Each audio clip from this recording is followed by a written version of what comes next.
아버지, 주일 오후 예배를 위해 이 자리에 저희를 모이게 하심을 감사드립니다. 세상의 분주함에 휩쓸려 하나님을 바라볼 수 없었던 저희들도 이 자리에 이끌려 나올 수 있었던 것은 오직 성령의 이끄심에 의한 것임을 고백하지 않을 수 없습니다. 예수님께서 십자가에서 이루신 구원의 역사에 힘입어 새롭게 되었던 저희들이지만 여전히 저희들의 힘과 노력만으로는 은총의 열매를 맺지 못하고 예배에 나온 것조차 어려운 일입니다.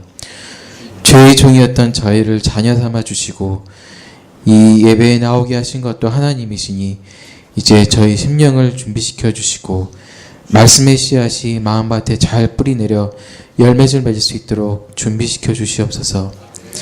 아직도 준비되지 않은 것 같고 아직도 갈 길을 모르는 저희들에게 태초부터 계획하신 그 착한 일들이 일어나기를 원합니다. 저희들의 연약함과 어리석음을 통해서 세상의 강함과 지혜로움을 부끄럽게 하시고 온유하고 선한 행실로 세상의 악한 다툼을 이기는 역사가 나타나게 하여 주시옵소서. 이러한 일을 저희의 의지와 노력으로는 이룰 수 없음을 고백하오니 주님의 전적인 은혜로 저희를 사용하여 이 일을 이루어 주시옵소서. 그리고 이 일을 목도한 세상 사람들이 하나님의 영광을 보았노라고 하나님께 영광 돌게 하여 주시옵소서.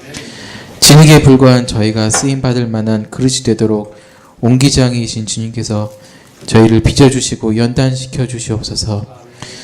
혹시 그 연단이 너무 힘들고 고통스러울지라도 믿음을 지킨 욥과 같이 끝까지 주님을 믿고 의지하는 믿음도 함께 주시옵소서.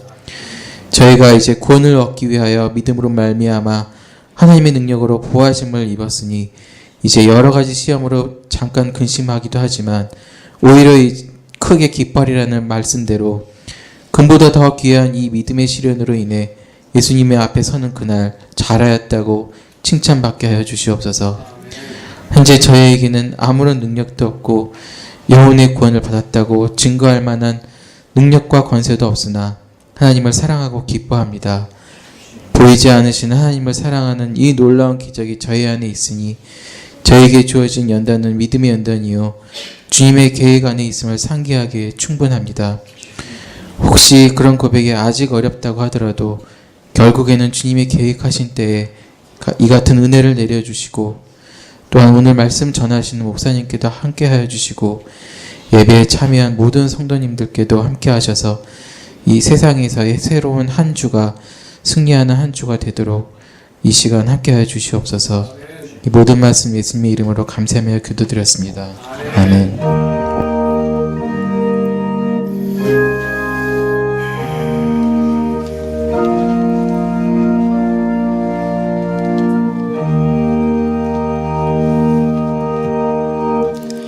찬송 한 장만 부르시겠습니다. 찬송가 32장입니다. 찬송가 32장입니다.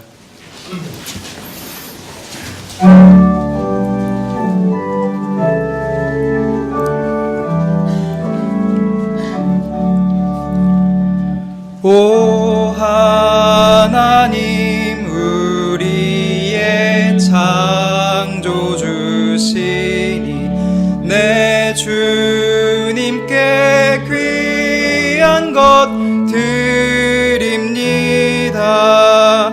내 주께만 엎드려 경배 드리며 내 주의 이름 높이 찬양하네.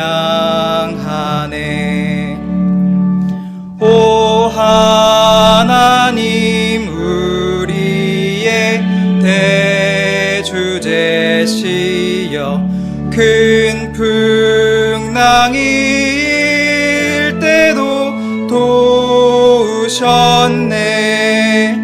죽음에서 우리를 구하셨으니 내 주의 이름 높이 찬양하네.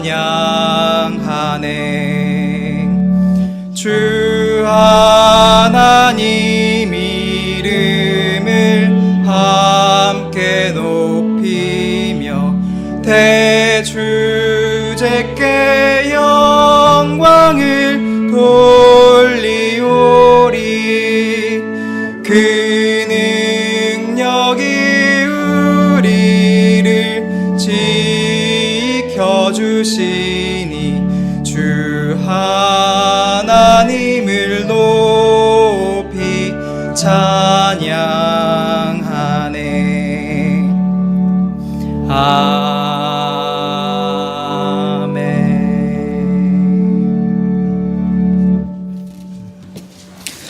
제가 기도하겠습니다. 아버지 하나님, 우리의 영혼을, 우리의 마음을 환하게 비춰주시옵소서. 저희의 비참한 것을 그 안에서 보게 하여 주시옵소서. 또 그 비참함 가운데만 머물게 하지 마시고 그 비참함 가운데서 벗어나 살 길도 저희에게 보여주시옵소서. 저희를 비참함 가운데서 버려두지 마시고 저희를 찾아오시고 저희의 더러운 것들을 모두 다 끊어버리시며 저희를 살려주시고 구하여 주시옵소서. 주께서 저희를 인도하시는 그 걸음을 따라서 하루하루 날마다 주님과 함께 동행하며 사는 귀한 축복을 저희에게 베풀어 주시옵소서. 저희의 더럽고 악한 모습을 모두 다 버리게 하여 주시고 씻어 정결케 하여 주시옵소서. 그리하여서 저희가 주 안에서 받은 그 귀한 것이 무엇인지 날마다 새롭게 알게 하여 주시고 그것으로 인하여 주님을 찬양하며 주님이 기뻐하시는 것들을 우리도 기뻐하며 살게 하여 주시옵소서. 저희들의 어리석고 부끄러운 것들을 숨기지 아니하게 하여 주시고 주 앞에 모두 다 토설함으로 주님께서 베푸시는 그 귀한 은혜를 더욱 깊이 알게 하여 주시옵소서. 저희를 기억하여 주시고 불쌍히 여겨 주시옵소서. 예배의 시종을 주께 의탁드리옵고 우리를 구원하신 예수 그리스도의 이름으로 기도드리옵나이다. 아멘. 제가 주일 오후 설교하는 것이 처음입니다. 그래서 지금 심장이 터질 것 같고요. 식은땀이 좀 흐르고 있는데 제가 이게 겉옷을 좀 벗어도 되겠습니까?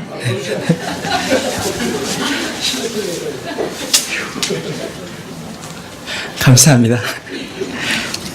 오늘 이렇게 같이 살펴볼 말씀은 창세기 1장 1절의 말씀입니다. 창세기 1장 1절입니다.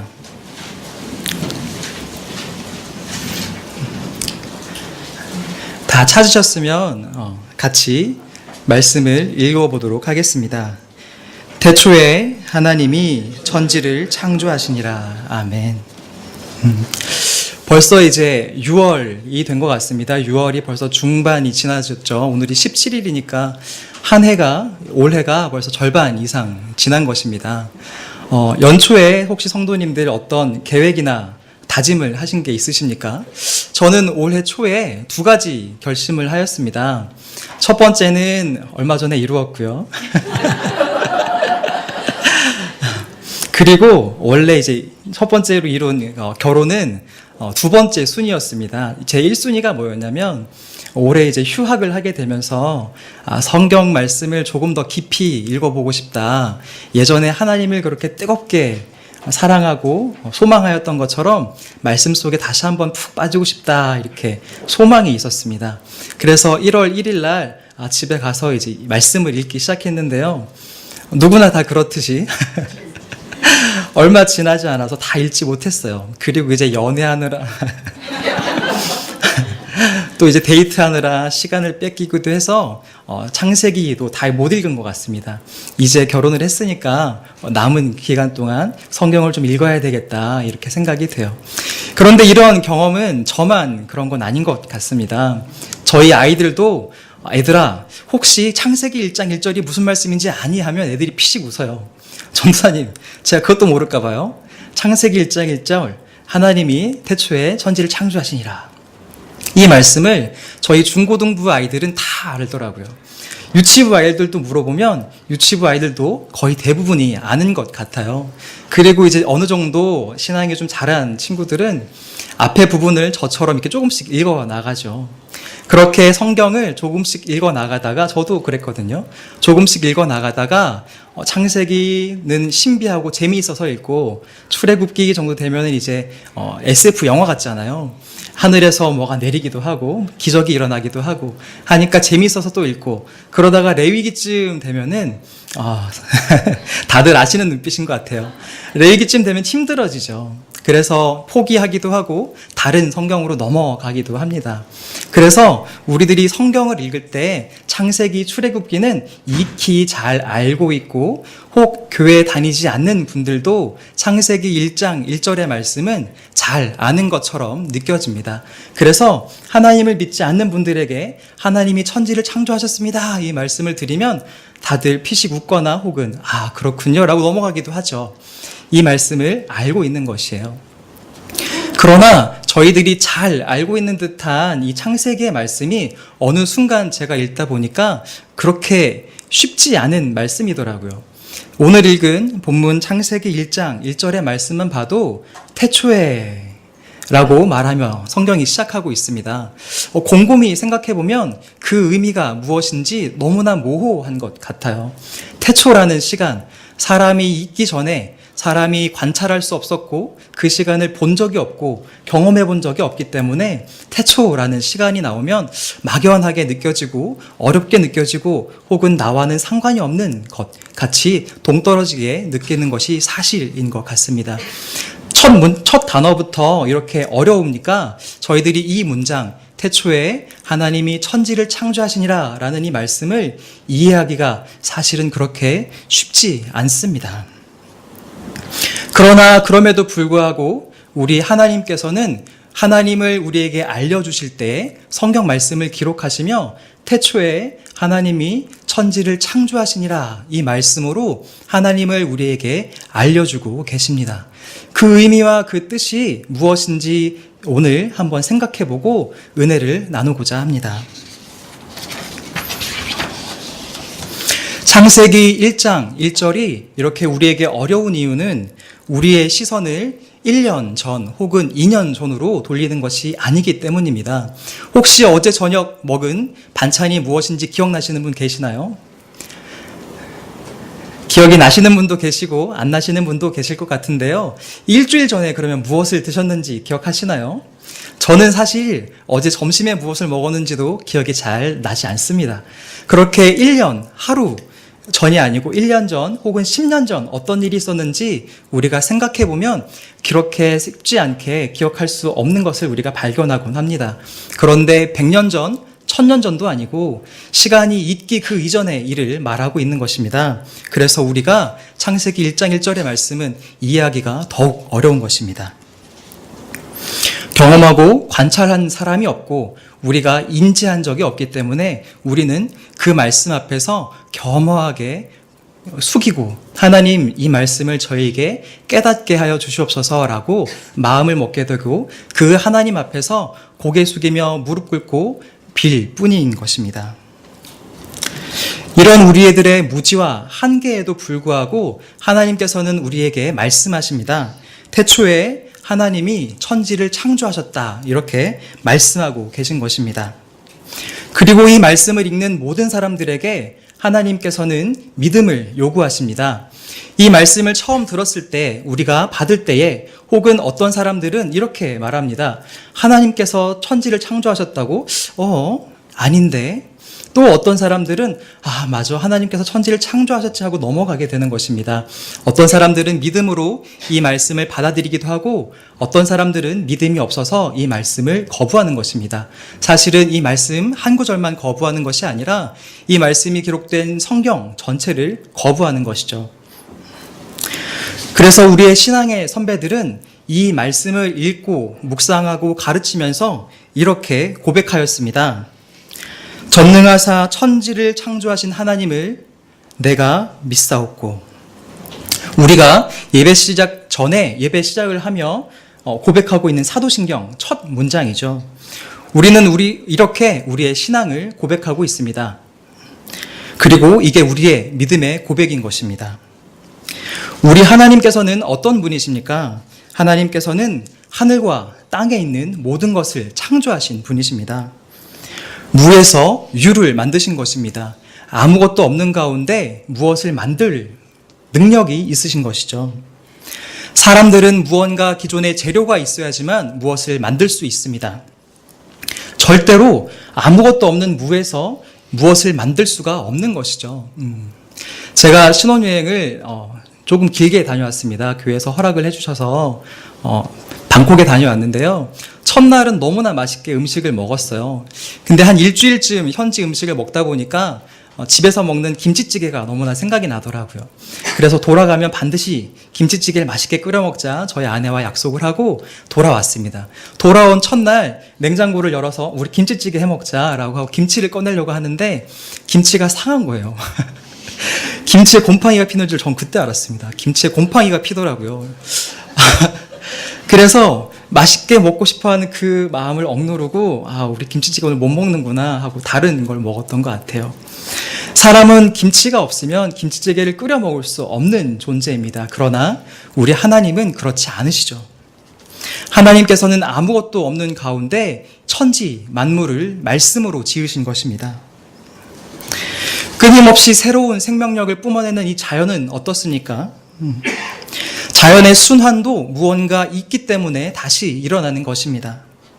절대로 무에서 유가 나오는 것이 아닙니다. 하나님께서는 천지를 창조하시면서 사람과 동물 그리고 식물들이 살 수 있는 환경도 함께 만드셨습니다. 그리고 그들이 이용할 수 있는 이 자연도 함께 만드신 것입니다. 사람과 동물이 생활할 수 있고 그것들을 이용할 수 있게 만드셨고 자연이 매년같이 순환하며 돌게 하신 것입니다. 그것을 작동되게 만들어 놓으신 것입니다. 하나님께서 하늘과 땅을 창조하셨다는 의미는 바로 이런 것입니다. 단순히 땅만 만드신 것도 아니고 하늘만 만드신 것도 아닙니다. 눈에 보이는 세계와 보이지 않는 세계도 함께 만드신 것입니다. 그리고 사람과 동물이 자라는데 생존하는데 필요한 모든 것들을 함께 만드셨습니다. 혹시 성도님들 이 태양계가 몇 개의 행성으로 구성되어 있는지 아시나요? 제가 중학교 때 이렇게 외웠던 것 같아요. 수금지와 목토 천해명 이렇게. 혹시 기억하시는 분이 계실지 모르겠습니다. 이 태양계는 이렇게 여러 가지 행성들로 구성되어 있습니다. 그 중에 4개의 행성은 태양과 조금 가깝고요. 그 뒤로 4개의 행성은 조금 거리가 있습니다. 그런데 이 태양과 가까운 4개의 행성은 모두 다 암석으로 이루어졌다고 합니다. 목성부터 해왕성까지 뒤에 있는 행성들은 가스와 얼음 덩어리로 만들어져 있습니다. 혹시 성도님들 가운데서 가스나 얼음 덩어리를 밟고 그 안에서 생활할 수 있는 분이 계십니까? 아니면 암석을 밟고 생활하실 수 있는 분이 계십니까? 저희는 그럴 수 없죠. 가스로 만들어진 행성에는 최첨단 우주선도 착륙을 할 수가 없습니다. 그러므로 하나님께서 우리 살고 있는 이 지구를 만드셨다는 것, 하늘과 땅을 만드셨다는 것은 사람이 땅을 디디고 살 수 있는 것을 만드신 것이고 그런 모든 필요한 환경을 이미 만드셨다는 것입니다. 지구의 대기가 순환하는 것 혹시 생각해 본 적이 있으십니까? 산소의 농도가 지금보다 조금만 더 높아도 우리는 화재가 너무나 많이 발생하기 때문에 큰 어려움을 당할 것입니다. 혹은 지금보다 산소의 농도가 조금 더 낮아지면 어떨 것 같습니까? 우리가 호흡이 어려워서 생활하기가 큰 어려움이 있을 것입니다. 지구가 태양과 조금만 더 가까워진다고 한다면 우리들은 더워서 살 수가 없죠. 저처럼 이렇게 열이 마른 사람은 더 그럴 것 같습니다. 혹은 태양과 조금만 더 떨어진다면 어떻게 될 것 같습니까? 우리는 추워서 살 수가 없는 것입니다. 지금 이 순간에도 지구는 초속 50m의 속도로 자전을 하고 있다고 합니다. 그리고 초속 30km의 속도로 태양 주변을 공전하고 있습니다. 1초에 30km의 속도는 실감이 잘 안 나시죠? 거대한 태양계가 모든 행성들, 태양계에 속해 있는 행성들을 거느리고 어마어마한 속도로 돌고 있는 것입니다. 이렇게 거대한 물체들이 어떻게 이렇게 엄청난 속도로 움직이겠습니까? 그것도 일정한 속도와 간격을 유지하면서 규칙을 유지하면서 운행되고 있는 것입니다.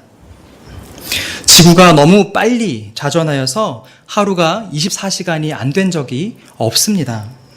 그리고 지구가 태양을 너무나 빨리 돌아서 1년이 365일이 안 된 적이 없는 것이죠. 지구의 자전과 공전만 우리가 생각해 본다 하더라도 창조의 신비가 얼마나 크고 놀라운지 우리는 알게 됩니다. 1977년에 나사에서는 목성과 토성 그리고 그 주위에 있는 부속 위성들을 조사하려고 우주선 보이저호를 발사했습니다.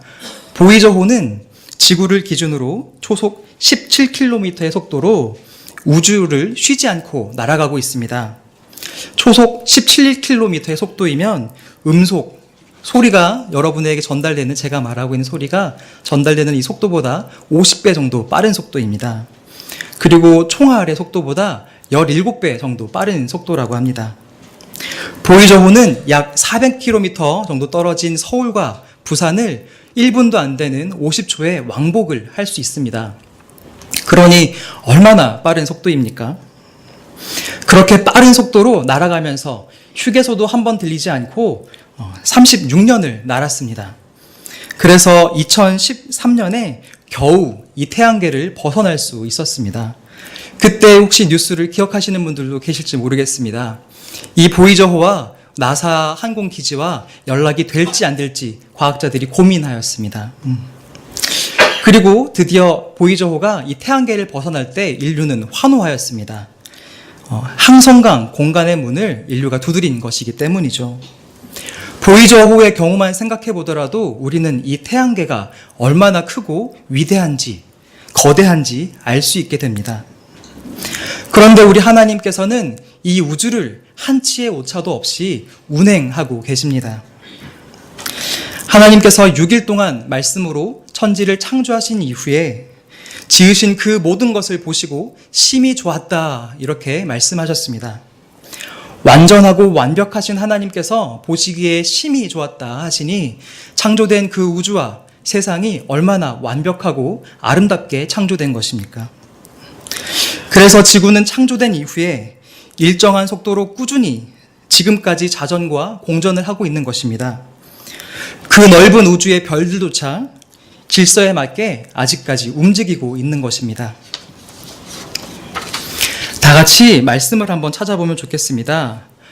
욥기 5장 9절 10절의 말씀입니다.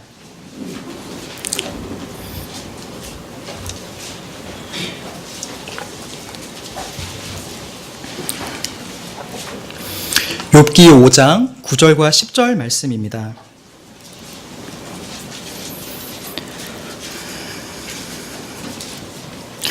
같이 읽어보도록 하겠습니다. 하나님은 크고 충량할 수 없는 일을 행하시며 기이한 일을 셀 수 없이 행하시나니 비를 땅에 내리시고 물을 밭에 보내시며. 오늘 말씀에서 하나님께서 크고 기이한 일들을 행하시는데 어떤 일들을 행하시냐 설명하고 있습니다. 그리고 그 첫 번째 말씀이 비를 땅에 내리시고 물을 밭에 보내신다 말씀하고 계십니다. 혹시 성도님들 중에 비가 내리는 것을 기적이다, 우와 라고 하며 비 내리는 것을 보신 성도님이 계십니까? 혹은 내린 비가 밭으로 흘러 들어가는 것을 보시면서 와, 하나님 정말 놀라우시네요 라고 하나님을 찬양한 적이 있으십니까? 대부분 성도님들은 사실 이런 현상을 보면서 당연한 것이라고 넘기고 생각합니다. 그래서 아무런 감흥을 받지도 않죠. 그냥 당연한 자연 현상일 뿐입니다. 그런데 이스라엘 백성도 이와 비슷했습니다. 애굽에서 출애굽한 이스라엘 백성을 하나님께서는 만나로 먹이십니다. 그러나 처음에 만나를 보고 이스라엘 백성은 하나님을 찬양하였습니다. 하나님, 이렇게 음식을 베풀어 주니 감사합니다. 그러나 얼마 지나지 않아서 이스라엘 백성은 하나님을 원망하고 불평하기 시작하였습니다. 애굽에서 먹던 그 고기와 부추가, 그 마늘이 우리는 너무나 그리운데 지금은 그것이 없으니 우리가 다시 애굽으로 돌아가자 말하기도 하였습니다. 그들은 사실 모세를 원망한 것이 아니라 만나만 주시는 하나님을 원망하고 불평한 것입니다. 만약 그들이 만나를 이적으로 여기고 하나님께서 우리에게 베풀어 주시는 은혜로 여기고 감사하고 찬양하였다면 어땠을까요? 혹 그들이 감사와 찬양으로 만나를 주시는 하나님께 영광을 돌렸을지라도 그들의 자녀들, 그들의 2세들은 사실 그렇게 하기 어려웠습니다. 왜냐하면 눈을 떴을 때부터, 태어났을 때부터 그 만나는 매일같이 내리고 있었기 때문이죠. 사실 이와 같이 수많은 자연현상이 이적이고 기적입니다. 그리고 신비로운 것입니다. 그런데 사람들은 태어나기 전부터 존재했던 것, 내가 있기 전부터 존재했던 것은 자연스러운 현상으로 여기고 신비롭고 경외감을 상실합니다. 당연하게 여기면서 놀라지 않는 것입니다.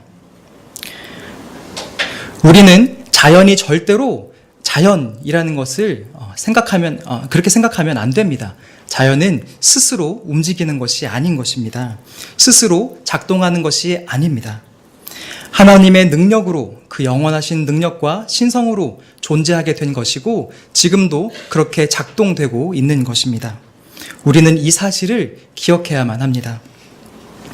우리가 흔히 경험하는 아침에 이슬이 내리고 아침에 저 태양이 떠오르고 태양이 다시 지고 달이 떠오르고 달이 지며 별들이 운행하는 것을 우리는 기적으로 여겨야 됩니다. 그리고 신비로 여겨야 하는 것입니다.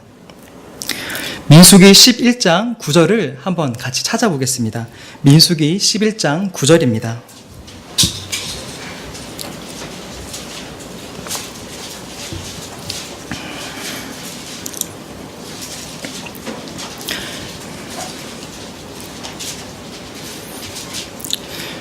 말씀을 읽겠습니다. 밤에 이슬이 진영이 내릴 때에 만나도 함께 내렸더라. 여기서 이적은 무엇입니까? 만나가 내린 것이 이적입니다. 그러나 이슬이 내린 것도 사실은 이적이고 기적인 것입니다. 하나님께서는 이스라엘 백성을 만나로 먹이셨던 것처럼 이슬로 수많은 동물과 식물을 먹이십니다.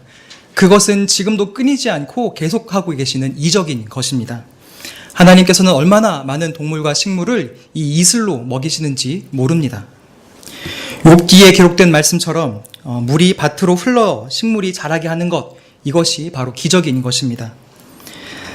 만나는 우리가 잠을 자고 일어나는 하룻밤 사이에 내립니다.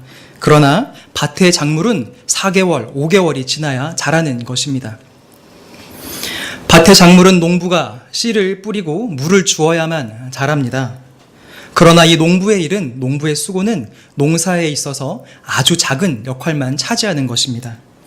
비가 내리지 않는다면, 저 태양이 뜨지 않는다면, 대기가 순환하지 않는다면, 밭의 흙이 만약 사막처럼 변한다면, 새들이나 곤충이 벌레가 씨앗을 다 먹어버린다면 농사의 모든 것, 농부의 수고는 수포로 돌아가는 것입니다. 혹시 성도님들 기억하시나요? 햇빛과 물, 이산화탄소, 이것이 합하여서 광합성을 이룬다, 이렇게 우리는 알고 있습니다. 생물학자들은 이 광합성의 3대 요소를 발견하였습니다. 그리고 햇빛과 물과 이산화탄소가 만나면 광합성을 이루는구나 알게 되었죠. 하지만 그 근본적인 원인은 아직도 발견하지 못하였습니다. 햇빛과 물과 이산화탄소가 만나서 광합성이라는 작용이 일어나게 설정하신 것, 그것이 바로 하나님께서 하신 일입니다. 이것을 통하여서 식물이 자라게 하시고 그 식물을 먹으며 우리가 생존하게 하신 것입니다. 씨앗을 심고 물을 주는 것, 이것은 사람이 하는 일입니다. 그러나 씨앗을 우리가 심을지라도, 우리가 물을 줄지라도 그것을 자라게 하시는 분은 바로 하나님이신 것입니다. 고린도전서 3장 7절은 이렇게 말씀하고 계십니다. 그런즉 심는 이나 물 주는 이는 아무것도 아니로되 오직 자라게 하시는 이는 하나님 뿐이시니라. 우리 그리스도인들은 이런 것을 보며, 하나님께서 창조하신 이 세상을 보며, 물이 밭으로 흘러 들어가는 것을 보며, 이슬이 내리는 것을 보고 해가 떠오르는 것을 보며 우리를 위하여 창조하신 하나님을 기억해야만 합니다. 우리 주변에는 이렇게 일상처럼 평범해 보이지만 하나님께서 매일같이 한순간도 놓지 아니하시고 꽉 쥐고 계시는 이 세상을 보고 관찰하면서 이것을 창조하신 하나님을 찬양할 수 있어야 합니다. 그것이 바로 우리의 신앙의 수준인 것입니다. 하나님께서는 전능하시기 때문에 태초에 창조에 대한 하나님의 뜻과 지혜는 무한합니다. 그리고 그 뜻과 지혜가 실제의 창조로 펼쳐질 때 사람들처럼 막대한 노동력과 시간이 드는 것이 아닙니다. 하나님께서는 노동과 시간을 쓰지 아니하셔도, 돈을 쓰지 아니하셔도 모든 것을 유지하시고 만드십니다. 하나님이 뜻하시면 그대로 이루어지고 펼쳐지는 것입니다. 빛이 있으라 말씀하시니 그 빛이 있은 것입니다. 묻이 드러나라 말씀하시니 묻이 드러난 것입니다. 하나님의 전능하신 그 능력이 만물에 모두 다 반영되어 있습니다. 그래서 창조하신 그 만물은 하나님 보시기에 심히 좋았던 것입니다. 하나님께서 말씀으로 이 세상을 창조하셨다는 것은 이렇게 전능하신 하나님의 신성과 영광이 깃들어 있는 것입니다. 드러난 것입니다. 그래서 유한한 우리 사람들은, 길어야 100년을 사는 사람들은 하나님의 창조를, 그의 전능하신 능력과 신성을 모두 다 이해할 수가 없습니다. 그 원리를 파악하는데도 사실 너무나 큰 힘이 듭니다. 그리고 노력하여 그 원리를 파악하고자 하지만 다 파악하지도 못하는 것이 사실입니다. 사람들은 물리학과 생물학, 철학 등을 통하여서 사물의 존재와 활동의 원인, 원리를 파악하려고 꾸준히 시도하였습니다. 그런 노력의 결과로 사람들은 원자 혹은 세포를 발견하기도 하였습니다. 그러나 원자를 쪼개고 세포를 쪼개볼수록 생명의 물질, 원리를 파악할 수 있다기보다는 오히려 모르는 것이 더욱 많아졌습니다. 세포에 있는 핵의 DNA를 분석하면 사람의 본질을 알 수 있으리라 생각하였지만 그렇지 않았습니다. 원자와 세포를 쪼갤수록, 분석할수록 더욱 신비하고 기묘한, 모호한 세계가 우리 눈앞에 펼쳐지는 것입니다. 이것은 우주 공간에서도 마찬가지입니다. 빛도 빨아들이는 블랙홀은 얼마나 신비롭습니까? 빛은 반드시 직진으로 나가야 되는 것입니다. 그런데 그 빛이 휘어서 빨아들여지고 소멸하는 것처럼 보이니 얼마나 신비롭습니까? 사람들은 이 블랙홀을 연구하기 시작하였습니다. 그러나 우리가 알게 되는 것은 사실 아는 것보다 모르는 것이 더 많다는 사실이었습니다. 우리가 이렇게 세상을 연구하고 알려고 하여도 사실 기묘하고 신비롭게 느껴지는 것은 하나님께서 말씀으로 세상을 만드셨기 때문입니다. 하나님께서는 그 무한하신 능력과 신성으로 말씀으로 이 세상을 창조하셨습니다. 사람이 만드는 것에는 모든 것이 원인과 결과가 있습니다. 오래 연구하면 알지 못할 것이 없습니다. 기발한 것도 많지만 사실 신비로운 것은 없습니다. 그런데 하나님께서 만드신 이 천지와 만물은 연구하면 연구할수록 그 끝을 알 수가 없고 신비로울 뿐인 것입니다. 원인과 결과를 다 파악하지 못하니 더욱 감탄하게 되는 것입니다. 사람들은 가까운 원인과 결과만을 알게 됩니다. 그리고 겨우 그 정도 아는 원인과 결과로 마치 세상의 모든 것을 다 아는 것처럼 기고만장하고 교만해지는 것이 바로 사람입니다. 우리는 우리가 자연이라 부르는 혹은 일상이라 부르는 것들이 단순히 일반적인 것이 아니라 당연히 있어야 되는 것이 아니라 이적과 신비라는 사실을 기억해야만 합니다. 비가 내리고 눈이 내리는 것, 대기가 순환하는 것, 낙엽이 썩어서 영양분이 되는 것, 이 모든 것들은 최첨단 기술과는 비교할 수 없는 이적이고 기적이고 신비로운 일인 것입니다. 전능하신 하나님께서는 말씀으로 세상을 창조하시고 하나님의 영원한 능력과 신성을 그 안에 새겨두셨습니다. 만들어진 모든 자연 안에 그것을 분명히 보이셨습니다. 우리는 우리의 신앙이 깊어질수록 그 능력과 신성을 더욱 잘 찾아내야 합니다. 그래서 하나님께 감사하며 생활해야 되는 것입니다.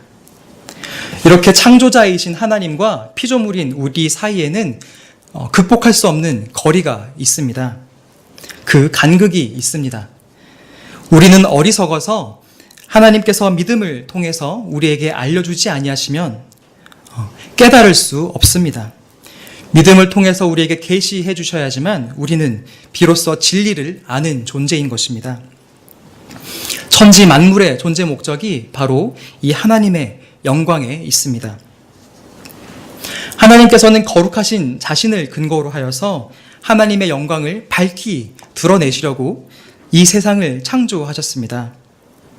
이것이 하나님께서 아무것도 없는 무에서 모든 것을 창조하신 목적입니다. 창조의 의미인 것입니다. 하나님께서는 그의 영원하신 능력과 신성으로 그것들을 아직까지 보존하고 다스리고 계십니다. 하나님께서는 시간을 초월한 영원한 계획과 섭리로 지금까지 천지 만물을 보존하고 다스리십니다. 하나님께서 이 세상을 보존하고 다스리시기 때문에 우리 성도들은 어떠한 상황 가운데서도 하나님을 신뢰할 수가 있는 것입니다. 하나님께서 우리의 필요한 모든 것, 영과 육에 필요한 모든 것들을 채워주실 것을 믿기 때문입니다. 우리가 눈물의 골짜기를 걸을 때에도 우리는 선한 결과를 기대할 수 있습니다. 하나님께서 이 세상을 창조하셨기 때문이죠. 그 하나님께서는 바로 그리스도로 말미암아서 나의 하나님, 나의 아버지가 되십니다. 예수 그리스도는 누구십니까? 예수 그리스도는 성부 하나님의 아들이십니다. 성부 하나님의 아들로서 그분은 영원한 하나님이십니다. 사람의 아들이 사람이듯이 하나님의 아들은 하나님이신 것입니다. 그렇다면 우리 성도들은 하나님과의 그 큰 간격을 극복하고 어떻게 하나님의 자녀가 될 수 있습니까? 바로 예수 그리스도를 통하여서 하나님의 자녀가 될 수 있는 것입니다.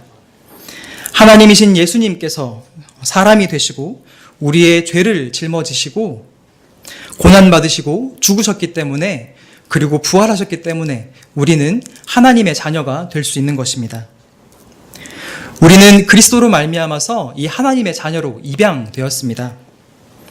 그러므로 우리도 하나님을 아버지라 이렇게 부를 수 있는 것입니다. 신앙의 선배들이 고백하였던 하이델베르그 요리문답 26문에서 바로 이러한 사실을 잘 설명하고 있습니다.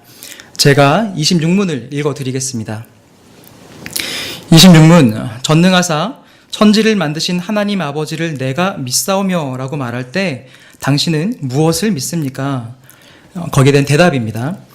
우리 주 예수 그리스도의 영원한 아버지, 곧 하늘과 땅과 그 가운데 있는 모든 것을 무로부터 창조하셨고 그것을 그의 영원한 결정과 섭리에 따라 보존하시고 다스리시는 분이 그의 아들 그리스도 때문에 바로 나의 하나님, 나의 아버지이십니다.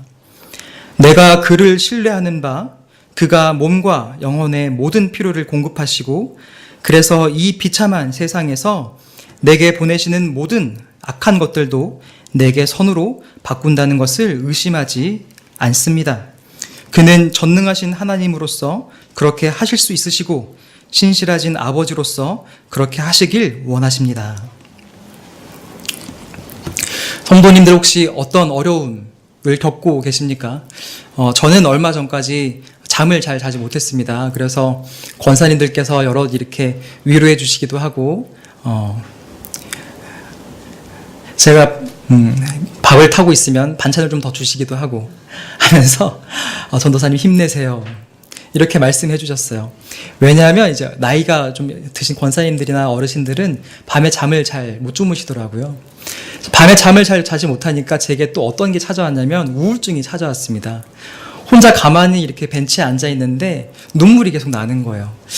내 마음이 지금 아무렇지도 않은데 무슨 특별한 일이 있는 것이 아닌데 왜 이렇게 눈물이 나나. 한 1시간 정도 지나서야 이렇게 간신히 흐르는 눈물을 진정시킬 수 있었습니다. 몸이 좀 이상한가? 피곤한가? 싶어서 병원에 찾아갔어요. 그랬더니 잠을 잘 못 자서 우울증이 찾아온 것 같습니다. 햇빛을 좀 쬐시면서 운동을 좀 하시고 쉬시면 좋겠습니다. 이렇게 권하였습니다. 지금은 많이 나아졌어요. 결혼을 해서 그런지 잠을 아주 잘 잡니다. 하지만 그 시간에는 그것이 너무나 힘들었어요. 아침에 눈을 이불 마치 이렇게 누워 있다가 이불을 살짝 내려보면 해가 이렇게 떠오르는 게 보입니다. 창밖으로 해가 떠오를 때. 오늘도 자지 못했구나. 너무나 괴롭고 힘들었습니다. 나이가 차서 결혼을 해야 되는데, 지금은 했으니까 이런 말 할 수 있는 거죠. 결혼을 해야 되는데, 제가 좋아한다고 이렇게 말하는 자매들은 다 저를 싫다고 하는 거예요. 저는 전도사님 부담스럽습니다. 말하기도 하고, 제가 연락을 하면 피하기도 하고, 하나님, 제가 결혼을 못하면 어떻게 합니까, 하나님? 제 기도를 좀 들어주세요. 한동안 저의 기도 제목은 결혼이었습니다. 하나님 사랑하고 이런 것보다 결혼이 먼저더라고요. 결혼하게 해주세요, 하나님. 지금은 이제 그 기도에 응답해 주셨죠. 하지만 그 당시에 제 주위에 아무도 남아있지 않고 제 또래 친구들은 모두 다 장가를 갔을 때 혼자 느끼는 그 상대적 박탈감이라고 해야 될까요? 너무나 힘들었거든요. 성도님들은 어떤 힘든 시간을 보내고 계십니까? 다들 말 못할 사연들이 가슴속에 하나씩은 다 있으실 것입니다. 그리고 혼자 눈물을 흘리시는 일도 있으실 것입니다. 그런 고통 가운데, 그런 비참함 가운데 하나님께서는 우리를 혼자 버려두지 아니하십니다. 그리고 오늘 말씀처럼, 자, 내가 믿는 나 하나님이 이 세상을 말씀으로 창조한 하나님이다. 우리에게 알려주고 계신 것입니다. 그리고 그 하나님을 우리가 아버지, 아빠라고 부를 수 있도록 허락하여 주신 것입니다. 그러니 우리는 이 비참한 세상을 살아가면서 우리가 쓰러지고 넘어질 것 같은 순간에, 그리고 주저앉고 싶은 그 순간에 다시 한번 힘을 낼 수 있는 것입니다. 하나님, 세상을 창조하신 그 능력으로 나를 좀 도와주세요, 하나님. 이 비참한 시간이, 이 어려운 시간이 조금 더 빨리 지나갈 수 있도록 도와주세요. 나의 믿음을 지켜주세요, 하나님. 이라고 기도할 수 있는 것입니다. 그런 하나님께서는 아들을 아끼지 아니하고 우리에게 선물해 주신 하나님이십니다. 그러니 무엇을 더 아끼고 망설이시겠습니까? 우리에게는 이 어려운 순간들도 모두 다 선용하셔서 선한 길로 이끄실 것입니다. 기도하시겠습니다.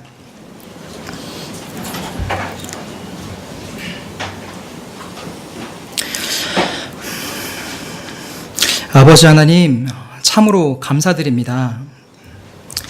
저희 같은 죄인들을 주의 백성 삼아주시고 주의 자녀 삼아주셔서 감사드립니다. 그래서 저희가 하나님을 아버지라 아빠라 부를 수 있도록 허락하여 주셔서 너무나 감사드립니다.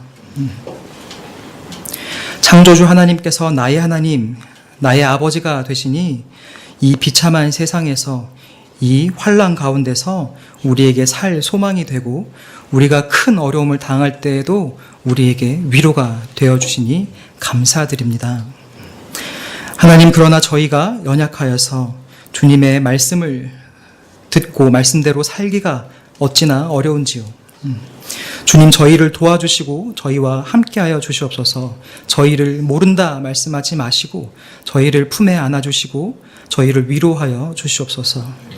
주님께서 우리를 위로하시는 크신 위로가 여기 계신 모든 성도님들에게 함께 있게 하여 주시옵소서. 그래서 날마다 우리가 어떠한 상황과 순간에서도 주님을 아버지 하나님이라고 부를 때에 달려와 주시고 하나님, 우리를 꼭 안아주시며 우리의 눈물을 닦아 주시옵소서.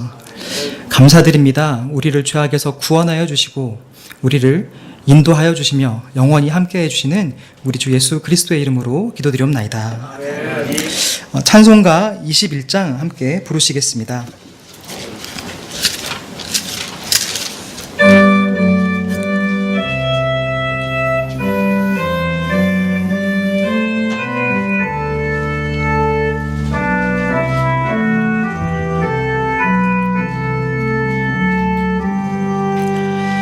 다 찬양하여라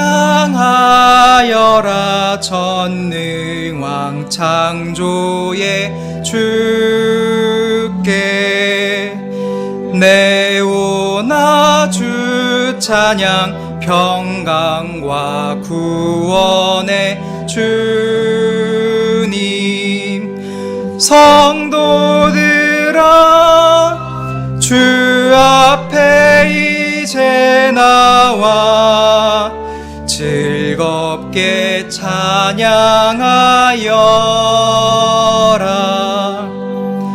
다 찬양하여라. 놀라운 만유의 주께 포근한 날개 밑 늘 품어주시는 주님. 성도들아 주님의 뜻 안에서 내 소원 다 이루리라. 다 찬양하여라. 온 몸과 마음을 바쳐 이 세상 만물이 주 앞에 다 나와 찬양. 성도들아 기쁘게 소리 높여 영원히 찬양하여라.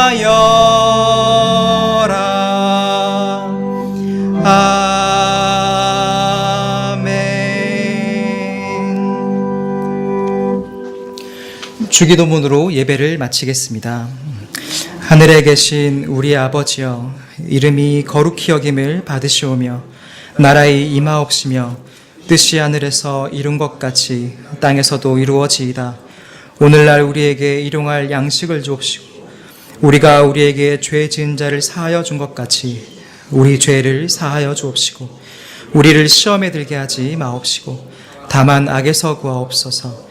대개 나라와 권세와 영광이 아버지께 영원히 있사옵나이다. 아멘.